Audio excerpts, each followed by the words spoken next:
السلام علیکم۔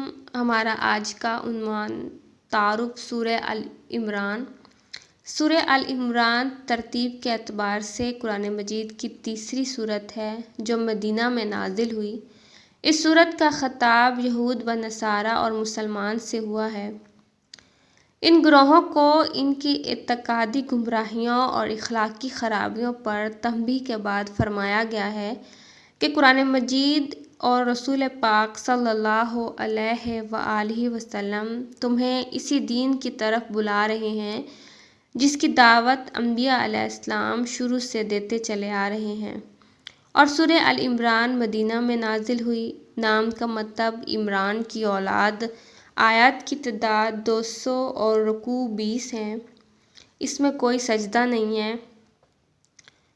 سورہ ال عمران تیسرے اور چوتھے پارے میں ہے۔ الفاظ کی تعداد 3503 ہے اور حروف کی تعداد 14605 ہے۔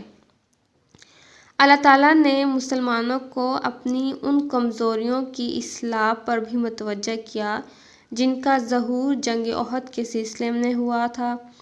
انہیں یقین دلایا کہ دین حق پر ثابت رہے تو ان کے لیے کامیابی کی راہیں کھلی ہوئی ہیں۔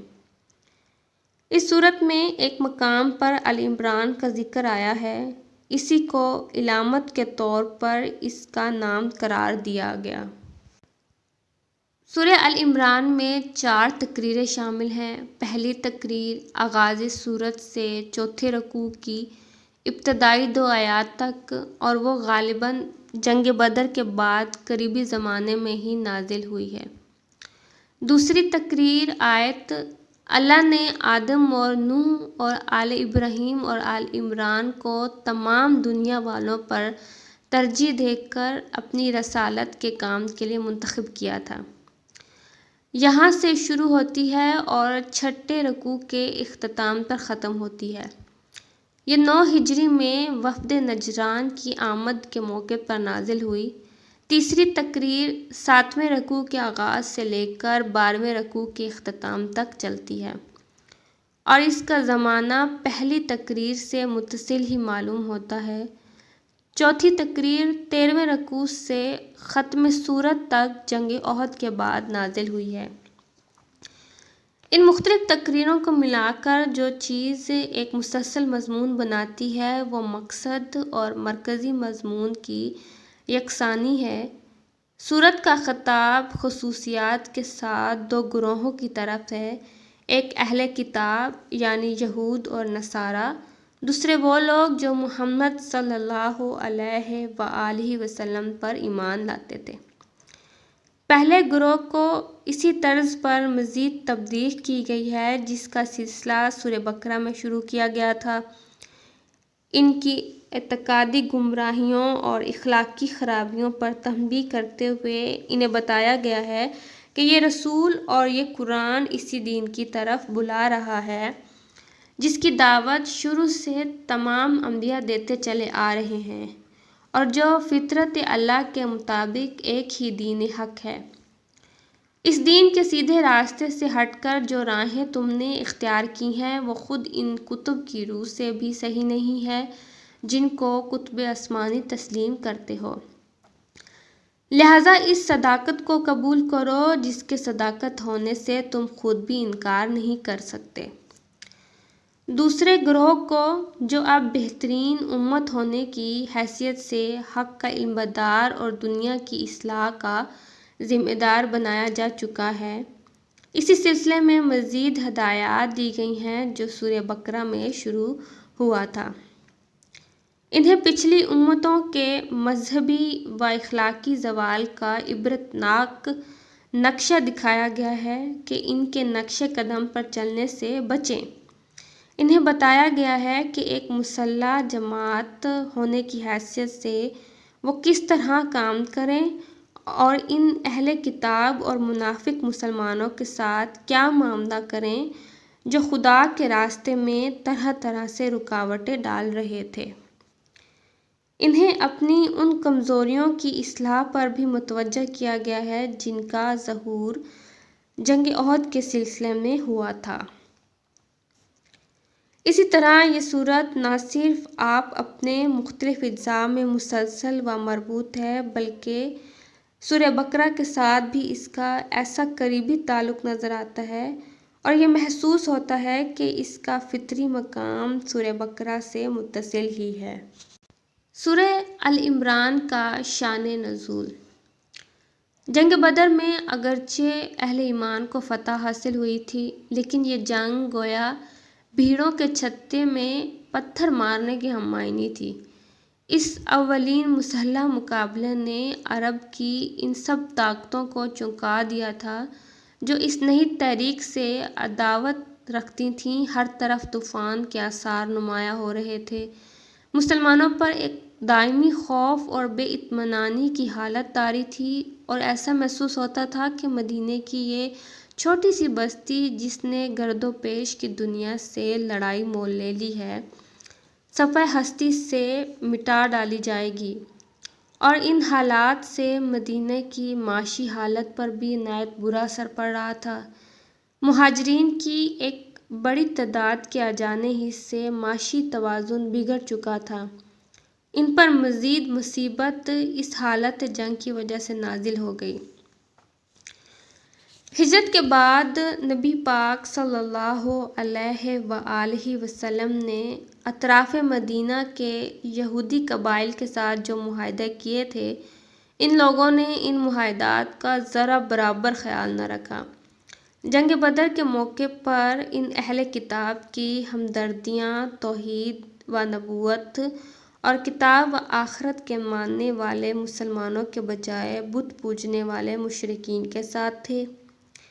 بدر کے بعد یہ لوگ کھلم کھلا قریش اور دوسرے قبائل عرب کو مسلمانوں کے خلاف جوش دلا دلا کر بدلہ لینے پر اکسانے لگے۔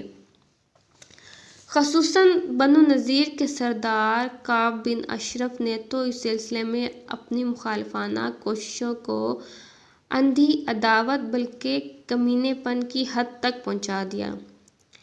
اہل مدینہ کے ساتھ ان یہودیوں کی ہمسائیگی اور دوستی کے جو تعلقات صدیوں سے چلے آ رہے تھے، ان کا لحاظ بھی انہوں نے اٹھا دیا۔ آخرکار جب ان کی شرائطیں اور عہد شکنیاں حد برداشت سے گزر گئیں تو نبی پاک صلی اللہ علیہ وآلہ وسلم نے بدر کے چند ماہ بعد بنو قنیقہ پر حملہ کر دیا اور انہیں اطراف مدینہ سے نکال باہر کیا۔ اس سے دوسرے یہودی قبائل بھڑک اٹھے۔ انہوں نے مدینہ کے منافق مسلمانوں اور حجاز کے مشرک لوگوں کے ساتھ مل کر اسلام اور مسلمانوں کے لیے ہر طرف خطرات ہی خطرات پیدا کر دیے، حتیٰ کہ نبی پاک صلی اللہ علیہ وآلہ وسلم کی جان کے متعلق ہر وقت اندیشہ رہنے لگا کہ نہ معلوم کب آپ صلی اللہ علیہ وآلہ وسلم پر قاتلانہ حملہ کر دیں۔ راتوں کو پہرے دیے جاتا تھا۔ نبی پاک صلی اللہ علیہ وآلہ وسلم اگر تھوڑی دیر کے لیے یعنی کہیں نگاہوں سے اوجھل ہو جاتے تو صحابہ کرام آپ صلی اللہ علیہ وآلہ وسلم کو ڈھونڈنے کے لیے نکل کھڑے ہوتے تھے۔ بدر کی شکست کے بعد قریش کے دلوں میں انتقام کی آگ بھڑک رہی تھی اور اس پر مزید تیل یہودیوں نے چھڑکا۔ نتیجہ یہ ہوا کہ ایک ہی سال میں مکہ سے 3000 کا لشکر مدینے پر حملہ آور ہوا اور احد کے دامن میں وہ لڑائی پیش آئی جو جنگ احد کے نام سے مشہور ہے۔ جنگ احد 3 ہجری کو ہوئی تھی۔ اس جنگ کے لیے نبی پاک صلی اللہ علیہ وآلہ وسلم کے ساتھ 1000 آدمی مدینے سے نکلے تھے، مگر راستے میں 300 منافقین یکا یک الگ ہو کر مدینے کی طرف پلٹ گئے اور جو 700 آدمی آپ صلی اللہ علیہ وآلہ وسلم کے ساتھ رہ گئے تھے، ان میں بھی منافقین کی ایک چھوٹی سی جماعت شامل رہی جس نے دوران جنگ مسلمانوں کے درمیان فتنہ برپا کرنے کی ہر ممکن کوشش کی۔ یہ پہلا موقع تھا کہ جب معلوم ہوا کہ مسلمانوں کے درمیان ایسے لوگ موجود ہیں جو باہر کے دشمنوں کے ساتھ مل کر خود اپنے بھائیوں کو نقصان پہنچا رہے ہیں۔ جنگ احد میں مسلمانوں کو جو شکست ہوئی، اس میں اگرچہ منافقین کی تدبیروں کا ایک بڑا حصہ تھا، لیکن اس کے ساتھ ہی مسلمانوں کی اپنی کمزوریوں کا حصہ بھی کچھ کم نہ تھا، اور یہ ایک قدرتی بات تھی کہ ایک خاص طرز فکر اور نظام اخلاق پر جو جماعت ابھی تازہ ہی بنی تھی، جس کی اخلاقی تربیت ابھی مکمل نہ ہو سکتی تھی، اور جسے اپنے عقیدے کی حمایت میں لڑنے کا یہ دوسرا ہی موقع پیش آیا تھا، اس کام میں بعض کمزوریوں کا ظہور بھی ہوا۔ سورہ آل عمران کی ابتدائی 83 آیات نجران کے مسیحی وفد کے سلسلے میں نازل ہوئی ہیں۔ یہ وفد 9 ہجری میں 60 افراد بشمول 14 سرداروں کے آپ صلی اللہ علیہ وآلہ وسلم کی خدمت میں مدینہ منورہ حاضر ہوا۔ آپ صلی اللہ علیہ وآلہ وسلم نے انہیں قبول اسلام کی دعوت دی، لیکن انہوں نے اپنا کفرانہ عقائد کو اسلام کا نام دیا۔ آپ صلی اللہ علیہ وآلہ وسلم کی دعوت یہ کہہ کر رد کر دی کہ ہم پہلے سے ہی مسلمان ہیں۔